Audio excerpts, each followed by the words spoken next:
जय हिंद दोस्तों, स्वागत करता हूं आपका एडू 36 के इस ऑनलाइन प्लेटफॉर्म में। छत्तीसगढ़ पुलिस कांस्टेबल भर्ती 2024 थ्योरी की क्लास में आज हमारी 35th क्लास है और आज से हम छत्तीसगढ़ में नए सब्जेक्ट की ओर अग्रसर हो रहे हैं, नए सेक्शन की ओर अग्रसर हो रहे हैं, जिसका नाम है छत्तीसगढ़ का इतिहास। छत्तीसगढ़ का इतिहास ही बस हमारा बचा हुआ है। उसके अलावा हम छत्तीसगढ़ के आप देखेंगे कल्चर भी कंप्लीट हो चुका है।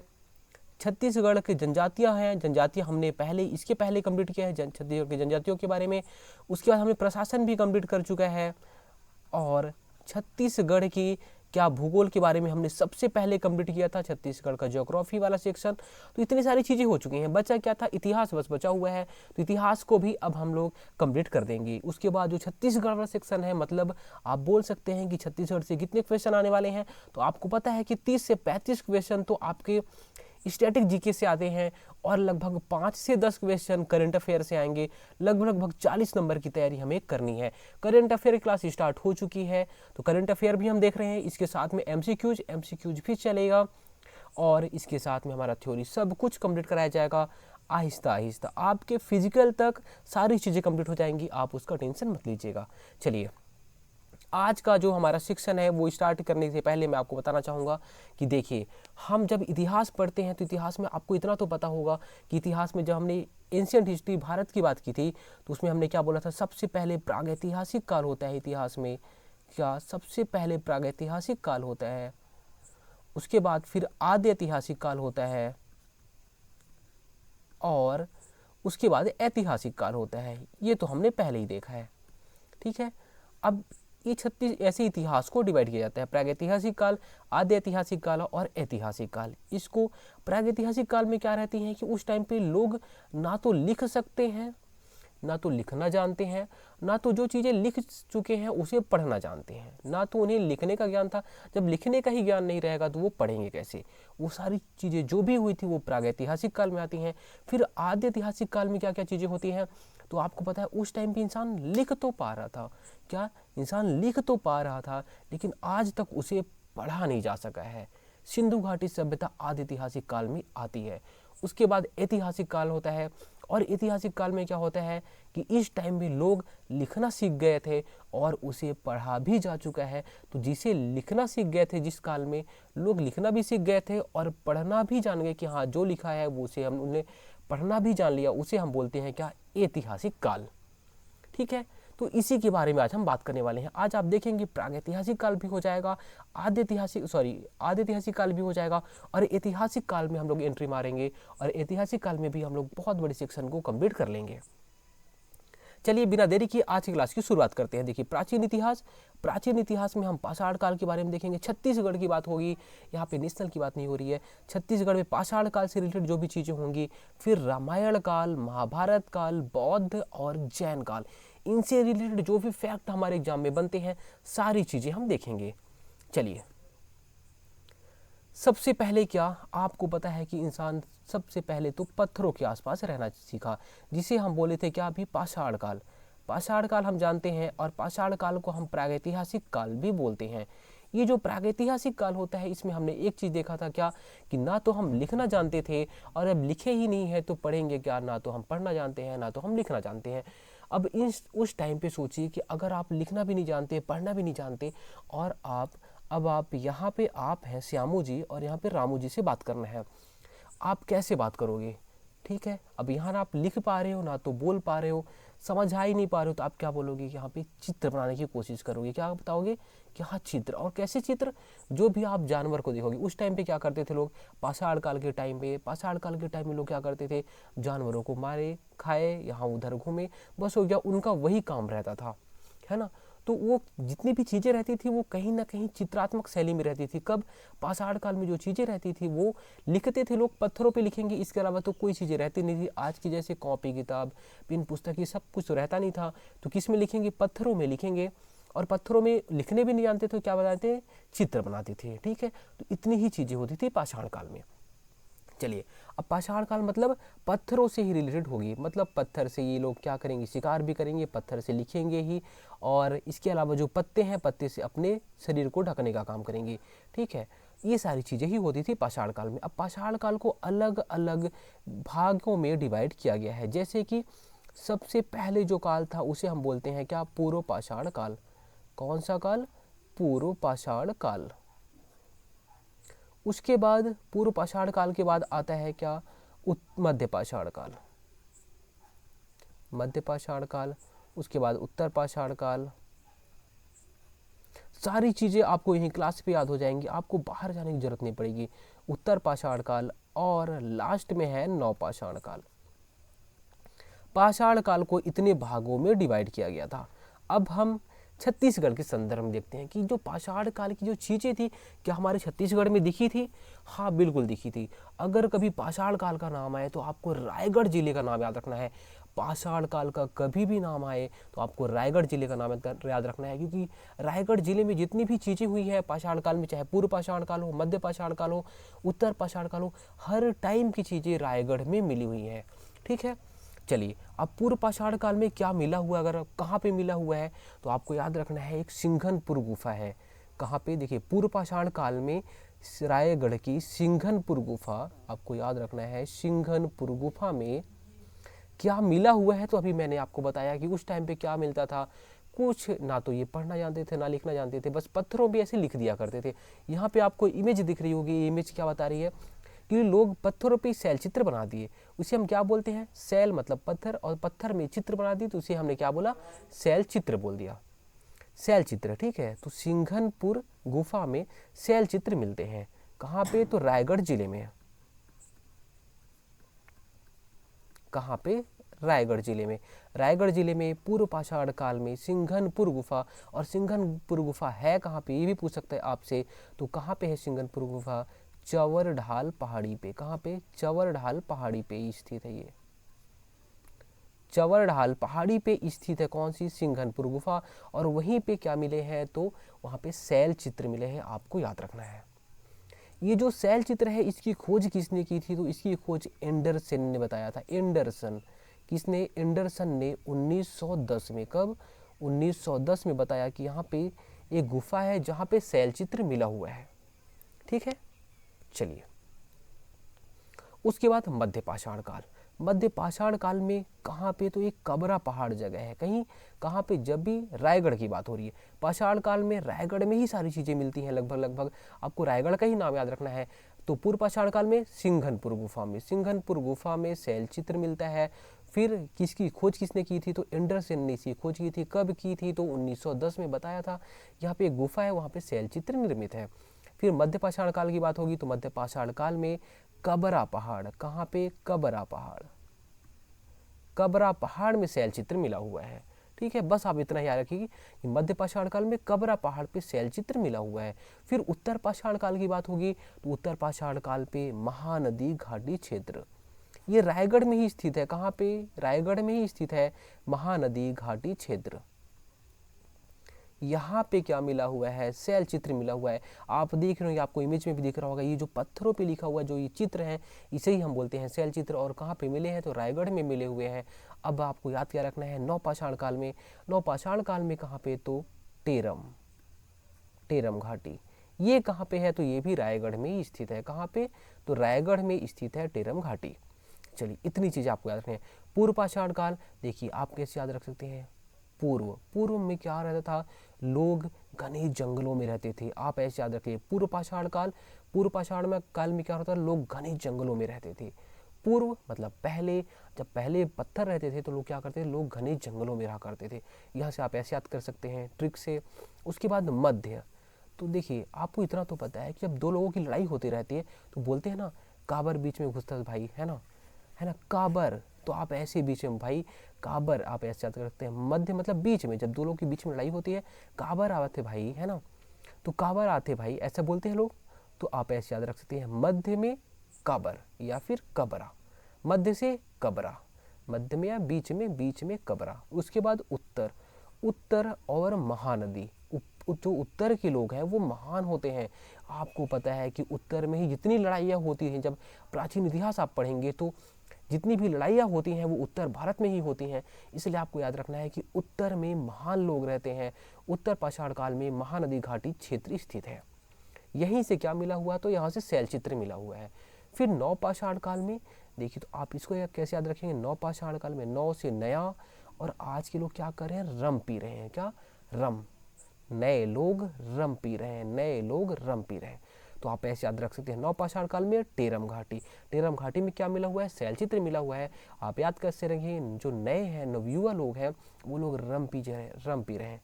आप ऐसे याद करेंगे, ऐसे याद करेंगे, एक ही बार में आपको सारी चीज़ याद हो गया होगा। चलिए अब आगे बात करते हैं। उसके बाद देखिए होता क्या है कि जब लोगों की मृत्यु होती है, अभी इतना सारा काल चल रहा है। अब मैंने आपको बता दिया पूर्व पाषाण काल, मध्य पाषाण काल, उत्तर पाषाण काल, नौ पाषाण काल, इतनी चीज़ें यहाँ से जो साक्ष्य मिले हैं वो तो हमने बता दिया। अब उसके बाद जब लोगों की मृत्यु होती थी तो उस टाइम में बहुत सारे साक्ष्य क्या मिले हैं कि जब लोग क्योंकि मृत्यु होती थी पाषाण घेरे बनाए जाते थे। क्या, जब लोगों की मृत्यु हो जाती थी तो पाषाण घेरे बनाए जाते थे। आखिर ये पाषाण घेरे हैं क्या, लोगों की मृत्यु हो रही है और पाषाण घेरे मतलब क्या, जब लोगों की मृत्यु हो गई तो बड़े बड़े पत्थरों से उनकी बॉडी को ढक दिया जाता था, ऐसे बड़े बड़े पत्थरों से उनकी बॉडी को ढक दिया जाता था। इसे हम क्या बोलते हैं, तो इसे ही हम बोलते हैं, देखिए यहाँ पे बॉडी है और यहाँ पे बड़े बड़े पत्थरों से उन्हें ढक दिया गया, तो क्या हो गया, ये पाषाण घेरे हो गए। क्या हो गया, तो पाषाण घेरे हो गए। अब ये पाषाण घेरे कहाँ कहाँ पे मिले हैं, एग्जाम में क्वेश्चन पूछ लेता है, तो आपको याद रखना है पाषाण घेरे कहाँ पे, मुख्यतः कहाँ पे मिले हैं, तो मुख्यतः बालोद जिले में मिले हैं। बालोद, कौन से, तो बालोद जिले में मिले हैं, बालोद जिले में। और इसके अलावा एक और कोंडागांव जिला,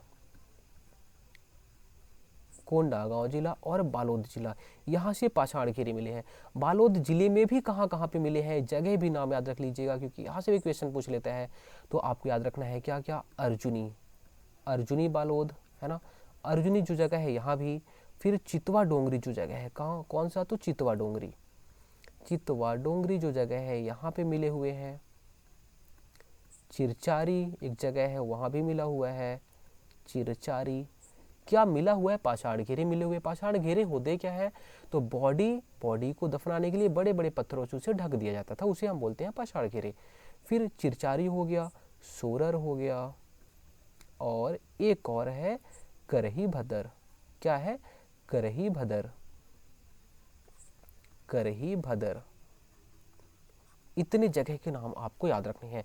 यहाँ पे देखिए बालोद में अर्जुनी, चितवा डोंगरी, चिरचारी और शोरर, करही भदर, ये जो जगह है यहाँ पे पाषाण घेरे मिले हुए हैं। कोंडागांव, कोंडागांव में क्या एक जगह है, इसका नाम है गढ़ धनौरा। क्या, गढ़ धनौरा, गढ़ धनौरा जो जगह है यहाँ पे पाषाण घेरे मिले हुए हैं। ठीक है, चलिए अब उसके बाद जो ये चितवा डोंगरी एक जगह है, जो बालोद का चितवा डोंगरी जगह, ये बहुत फेमस जगह है कहाँ पे, बालोद में है। इसकी खोज किसने की थी, ये भी पूछ लेता है कई बार एग्जाम में, तो आपको याद रखना है इसकी खोज किसने की थी, तो भगवान सिंह बघेल ने। किसने, खोजकर्ता जो थे चितवा डोंगरी के, खोजकर्ता कौन थे, तो भगवान सिंह बघेल रहते हैं। भगवान सिंह बघेल ने ये पाषाण घेरे की खोज की थी। भगवान सिंह बघेल, भगवान सिंह बघेल यहाँ पे आप लिख लीजिएगा। और इसके अलावा रविंद्रनाथ मिश्र, कौन, रविंद्रनाथ, रविंद्रनाथ मिश्र, मिश्र, इन्होंने इसकी खोज की थी, ये जगह की खोज की थी। यहाँ पे पाषाण घेरे है, कौन सा जगह, चितवा डोंगरी। चितवा डोंगरी है कहाँ पे, बालोद में है। बस आपको पाषाण काल में इतनी ही चीज़ें याद रखनी है, इससे ज़्यादा बिल्कुल याद मत कर रखिएगा, बस आपको इतना याद रखना है, लेकिन याद रखना है इतनी चीज़ें। चलिए उसके बाद अब हम आते हैं रामायण काल में। ठीक है, देखिए आद्य ऐतिहासिक काल आता है, उसके बाद आप देखेंगे आद्य ऐतिहासिक काल आता है। आद्य ऐतिहासिक काल में सिंधु घाटी सभ्यता रहती है, और सिंधु घाटी सभ्यता में अगर आपने जब आप भारतीय इतिहास पढ़े होंगे उसमें देखेंगे सिंधु घाटी सभ्यता के जो साक्ष्य है वो हमारे छत्तीसगढ़ में मिलते ही नहीं है ना। वो मुख्यतः कहाँ पे मिलते हैं, तो मुख्यतः पंजाब, हरियाणा, फिर उधर जो पाकिस्तान वाला एरिया है, पाकिस्तान वाले एरिया में मिलते हैं, राजस्थान में मिलते हैं, फिर यूपी में मिलते हैं। हमारे छत्तीसगढ़ में कोई नामो निशान नहीं है, इसलिए हम आद्य ऐतिहासिक काल को पढ़ेंगे ही नहीं। ठीक है, अब वैदिक काल की बात आती है, उसके बाद वैदिक काल की बात आती है, और वैदिक काल में भी हमारे यहाँ कोई साक्ष्य नहीं मिलता है।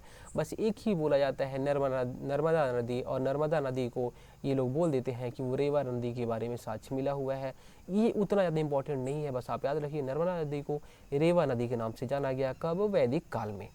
ठीक है, उसके बाद अब आते हैं, देखिए उसके बाद जो काल है वो है रामायण काल।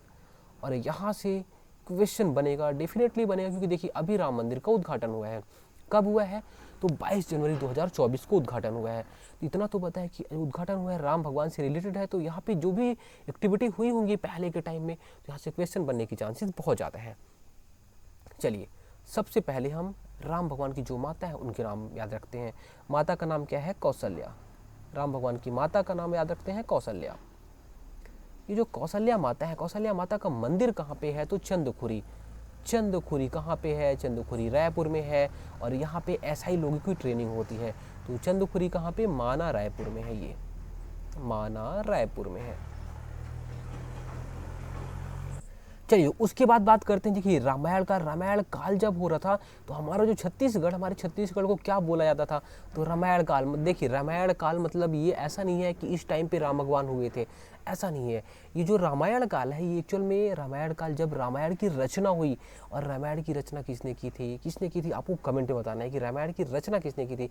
तो जब रामायण की चीज़ों को संग्रहित किया गया, उसे हम बोलते हैं रामायण काल, ना कि उस टाइम पे सारी चीज़ें हुई थी। ठीक है, देखिए, रामायण काल मतलब जब राम भगवान रहते हैं, लक्ष्मण भगवान रहते हैं, ये आज की घटना, ये बहुत पुरानी घटना है। लेकिन वो जो साक्ष्य है जिनके बारे में जब लिखा गया रामायण को, उस टाइम को हम बोलते हैं रामायण काल। आपको याद रखना, दोनों में डिफरेंस है। ठीक है, तो रामायण की रचना किसने की थी, किसने लिखा था रामायण को, ये आपको बताना है, किसमें कमेंट में आप बताएंगे। ठीक है, उसके बाद हम बात करते हैं जो रामायण काल में साक्ष्य जो हमारे यहाँ मिले हैं, उसमें क्या क्या। देखिए, सबसे पहले कि हमारे छत्तीसगढ़ को क्या बोला जाता था रामायण काल में? जब रामायण की रचना हुई तो हमारे छत्तीसगढ़ को क्या बोला जाता था? छत्तीसगढ़ को दक्षिण कोसल बोला जाता था। क्या? दक्षिण कोसल बोला जाता था, दक्षिण कोसल। हमारे छत्तीसगढ़ को दक्षिण कोसल बोला जाता था। और ये जो हमारा बस्तर एरिया है, बस्तर वाला क्षेत्र, बस्तर क्षेत्र को दंडकारण्य बोला जाता था। क्या? दंडकारण्य, दंडकारण्य। देखिए, दक्षिण कोसल रामायण काल में बोला जाता था, आपको याद रखना है। दक्षिण कोसल बोला जा रहा है हमारे यहाँ की जो बोली रहती थी उस टाइम पे, तो क्या बोली रहेगी? सीधी सी बात है, कोसल से बोली हो जाती है कोसली। तो जब रामायण काल चल रहा था उस टाइम पे हमारे छत्तीसगढ़ में लोग कैसे बोली बोलते थे? तो कोसली बोली बोला करते थे। क्या? कोसली। छत्तीसगढ़ की पहली बोली। क्या? हमारी छत्तीसगढ़ की अगर पहली भाषा की बात की जाए या पहली बोली की भाषा बात की जाए, छत्तीसगढ़ की पहली भाषा कौन सी थी? तो पहली भाषा जो थी वो है कोसली, आपको याद रखना है। चलिए, उसके बाद ये जो राम, अब देखिए, अब यहाँ से फिर क्या होगा? अब राम भगवान की एंट्री होगी। राम भगवान एंट्री कहाँ से करेंगे? तो राम भगवान हमारे छत्तीसगढ़, आप अगर छत्तीसगढ़ का मैप देखेंगे तो छत्तीसगढ़ का जो मैप है ये है, मान लीजिए छत्तीसगढ़ का मैप है, यहाँ से एंट्री मारते हैं राम भगवान ने, यहाँ से एंट्री मारेंगे। ये सबसे पुराना, सबसे पहला जो जिला है वो कौन सा है? तो आप बोलोगे वो तो है MCB, मनेन्द्रगढ़ चिरमिरी भरतपुर जिला। यहीं से एंट्री मारते हैं राम भगवान। ठीक है, यहाँ आते हैं और काफ़ी समय यहाँ पे हमारे छत्तीसगढ़ में वो बिताते हैं। ठीक है, ये रामायण काल जब रचना होती है उस टाइम पे बताया कि हाँ राम भगवान यहाँ पे आए थे। तो MCB जिला, मनेन्द्रगढ़ चिरमिरी भरतपुर जिला, उस टाइम पे वहाँ से एंट्री मारते हैं। और ये लोकेशन की बात की जाए तो कौन सा लोकेशन है? तो वो है सीतामढ़ी हरचौका, सीतामढ़ी हरचौका। हरचौका एक जगह है, सीतामढ़ी हरचौका कहाँ पे है? तो मनेन्द्रगढ़ चिरमिरी भरतपुर जिले में है, और यहीं से राम भगवान आते हैं। चलिए, उसके बाद राम भगवान आते हैं। राम भगवान में अब देखिए, राम भगवान जो रहते हैं, राम भगवान, उनके दो पुत्र रहते हैं, दो पुत्र रहते हैं, आपको पता है। क्या नाम है उनका? लव और कुश। उनका जन्म कहाँ पे होता है ये इंपॉर्टेंट है। और जो उनका जन्म होता है वो तुरतुरिया एक जगह है, तुरतुरिया एक जगह है। राम भगवान के दो पुत्र रहते हैं, क्या नाम रहता है उनका? तो लव और कुश। ठीक है, लव कुश का जो जन्म होता है वो तुरतुरिया एक आश्रम है, तुरतुरिया एक आश्रम है। तुरतुरिया में एक आश्रम है जिसका नाम है वाल्मीकि आश्रम, वाल्मीकि आश्रम। और वाल्मीकि आश्रम में ही किसका जन्म होता है? तो लव और कुश का जन्म होता है। ये तुरतुरिया जो जगह है ये है कहाँ पे? तो ये है बलौदा बाजार में। कहाँ पे है? बलौदा बाजार में स्थित है ये जगह। चलिए, उसके बाद ये जो जगह है आपको दिख रहे होंगे या इमेज में, ये कौन सा जगह है? तो तुरतुरिया एक जगह है, तुरतुरिया जगह है। यहाँ पे वाल्मीकि आश्रम था और वाल्मीकि आश्रम में ही लव कुश का जन्म होता है। किसका जन्म होता है? राम भगवान के जो दो पुत्र रहते हैं लव और कुश, इनका जन्म होता है। चलिए, उसके बाद फिर जो राम भगवान रहते हैं, राम भगवान सबरी के जूठे बेर खाते हैं, ये आपको पता होगा। तो सबरी के जो जूठे बेर खाते हैं, हमने कईयों बार सुना इस सारी चीज़ों को। तो सबरी के जो जूठे बेर है वो कहाँ पे खाते हैं राम भगवान? तो शिवरी नारायण पे खाते हैं। कहाँ पे? शिवरी नारायण पे।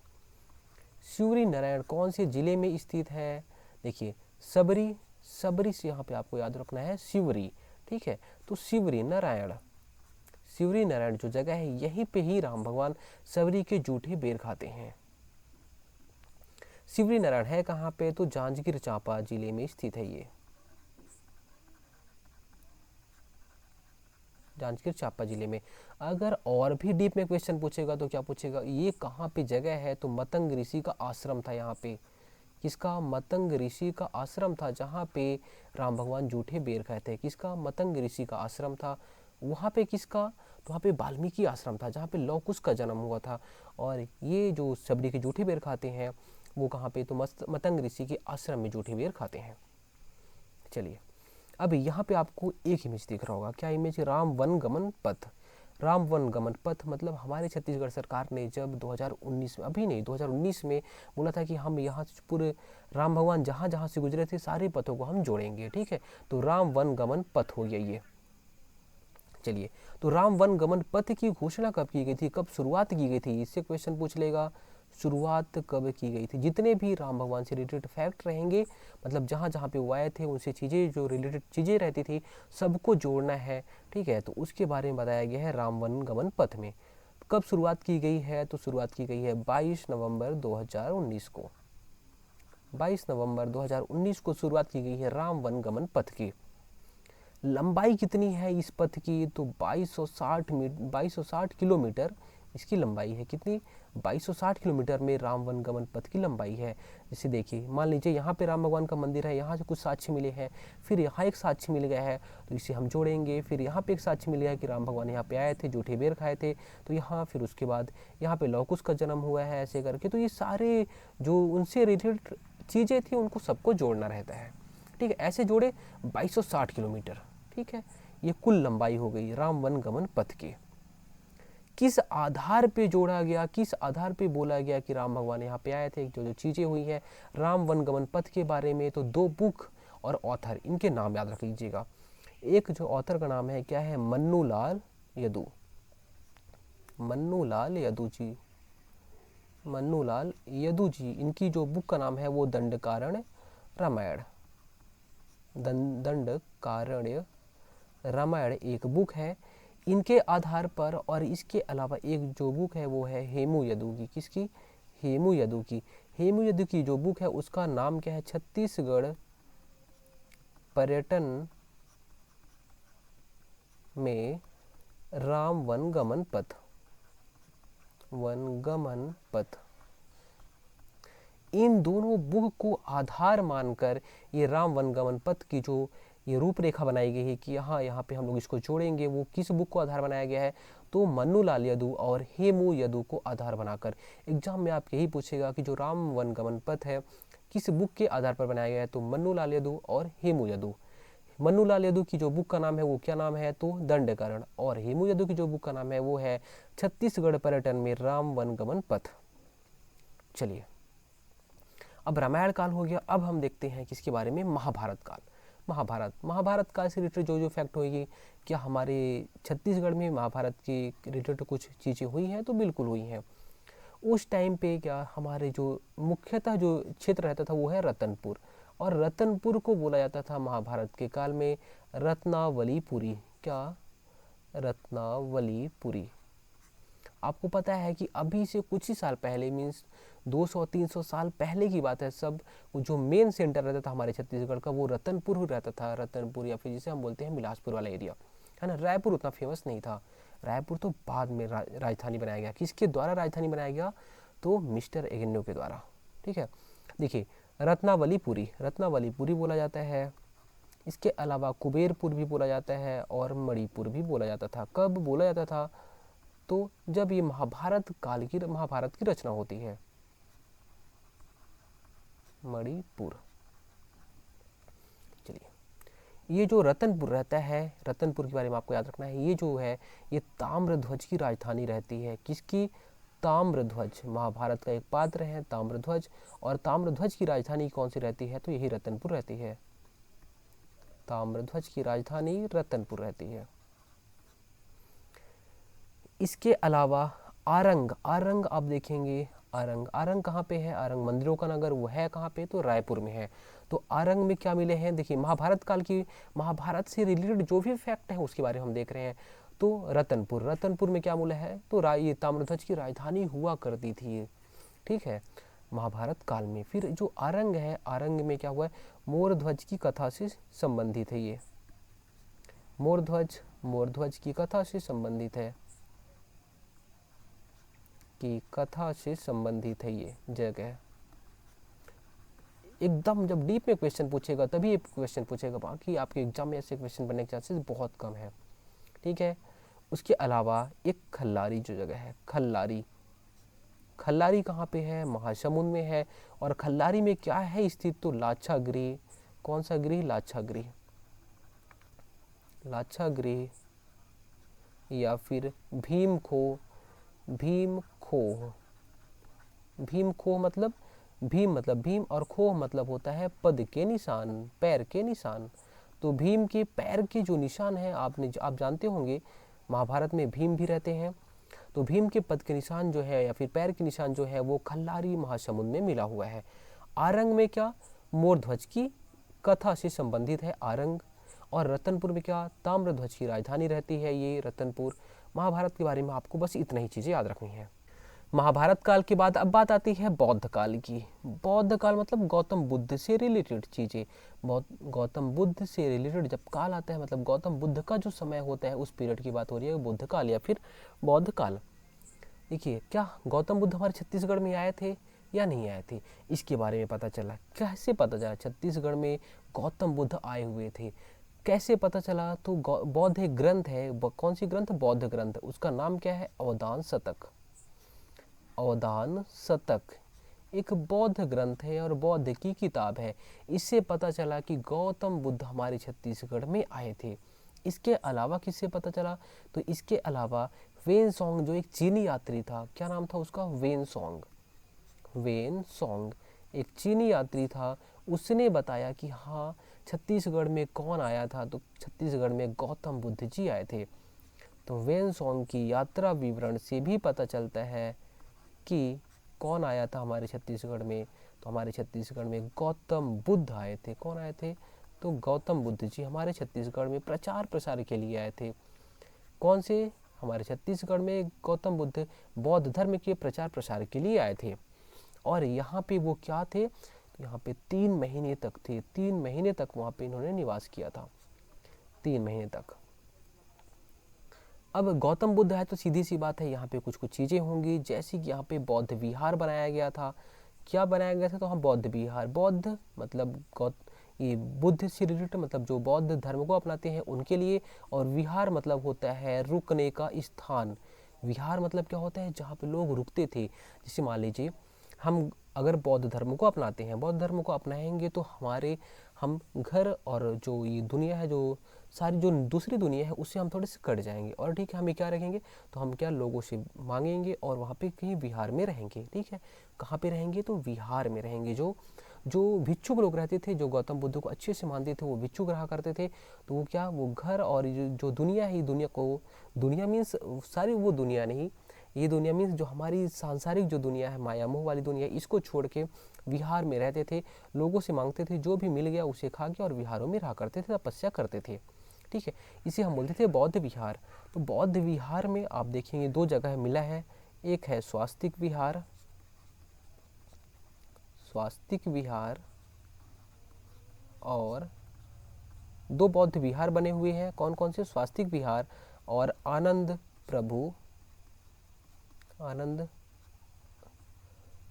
कुटी विहार, कुटी विहार।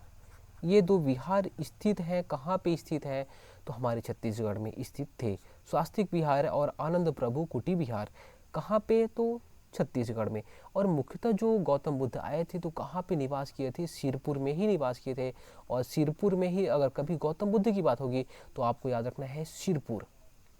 सिरपुर में ही विहार भी बने हुए हैं और गौतम बुद्ध भी सिरपुर में ही आए थे। चलिए, इसके अलावा एक जगह और है किससे बौद्ध की विशाल प्रतिमा वहाँ पे मिल गई है। कौन सा जगह है, तो एक कोंडागांव जिला है। कोंडागांव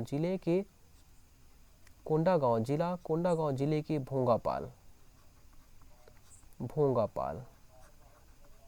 भोंगापाल में गौतम बुद्ध की विशाल प्रतिमा मिली है। किसकी, जो बुद्ध जी की है, गौतम बुद्ध जी की विशाल प्रतिमा मिली है। बुद्ध की विशाल प्रतिमा मिली है। देखिए, बुद्ध काल आता है, औदान शतक और वेनसोंग की यात्रा विवरण से हमें पता चलता है कि गौतम बुद्ध आए थे, 3 महीने तक रुके थे। कहाँ पे रुके थे, तो सिरपुर में रुके थे। सिरपुर में ही बौद्ध विहार है, स्वास्तिक विहार और आनंद प्रभु कुटी विहार है। और कोंडागांव जिला में भोंगापाल है। और भोंगापाल में क्या है, तो गौतम बुद्ध की विशाल प्रतिमा स्थित है। उसके बाद हम बात करते हैं जैन काल की। जैन काल में क्या क्या हमारे छत्तीसगढ़ में हुआ था। जैन काल से रिलेटेड क्या क्या चीज़ें हमारे छत्तीसगढ़ में स्थित हैं। जैन काल में आपको पता है कि 24 तीर्थंकर हुए थे। तीर्थंकर लोगों का काम क्या रहता था, ये जैन धर्म के बारे में क्या क्या चीज़ें करनी चाहिए वो सारी चीज़ें बताते थे। ठीक है, इन्होंने ये सिद्धांत दे दिया, फिर अगले वाले ने आया तो वो दूसरा सिद्धांत दे दिया। मतलब हमें अपने धर्म के बारे में थोड़ा थोड़ा सा इम्प्रूव करना है, धर्म को फैलाना है, वो सारी चीज़ों के बारे में तीर्थंकर लोग करते थे सारा काम। कितने टोटल तीर्थंकर हुए थे, 24 तीर्थंकर हुए थे। अब देखिए, इनमें से जो पहले तीर्थंकर हैं, कौन से पहले तीर्थंकर का नाम क्या है, ऋषभदेव। क्या नाम है, ऋषभदेव। ऋषभदेव की जो प्रतिमा मिली है वो कहाँ से मिली है, गुंजी या फिर दमऊ दरहा में। कहाँ पे, गुंजी या फिर दमऊ दरहा में। दमऊ दरहा में। उसके बाद जो 23वें तीर्थंकर हैं, पहले तीर्थंकर ऋषभदेव, इनकी प्रतिमा कहाँ पे, गुंजी या फिर दमऊ दरहा में मिली है। फिर उसके बाद 23वें तीर्थंकर का नाम क्या है, पार्श्वनाथ। और इनकी प्रतिमा कहाँ से मिली है, नगपुरा से। कहाँ से, नगपुरा है कहाँ पे, दुर्ग जिले में स्थित है। गुंजी ऋषभदेव, ठीक है, ऋषभदेव की प्रतिमा गुंजी। उसके बाद जो पार्श्वनाथ है, पार्श्वनाथ की प्रतिमा नगपुरा दुर्ग में। फिर जो 24वें तीर्थंकर हैं, 24वें तीर्थंकर, उनका नाम तो सबको पता होगा, महावीर स्वामी। और महावीर स्वामी के बारे में कौन से, तो आरंग वाला जो जगह है, आरंग में इनकी प्रतिमा मिली हुई है। आरंग कहाँ पे है, तो रायपुर में है। ठीक है, देखिए आपके एग्जाम में बस ऐसे क्वेश्चन बनेगा। जैन काल में जो तीर्थंकर थे, ये तो इंडियन हिस्ट्री का हो जाता है। 24 तीर्थंकर हुए। पहले तीर्थंकर की प्रतिमा कहाँ से, ऋषभदेव की प्रतिमा गुंजी। ठीक है, उसके बाद 23वें तीर्थंकर पार्श्वनाथ जो तीर्थंकर थे, उनकी जो प्रतिमा कहाँ से मिली है, तो नगपुरा या फिर दुर्ग से मिली हुई है। ये 24वें जो तीर्थंकर थे, उनका नाम है महावीर स्वामी।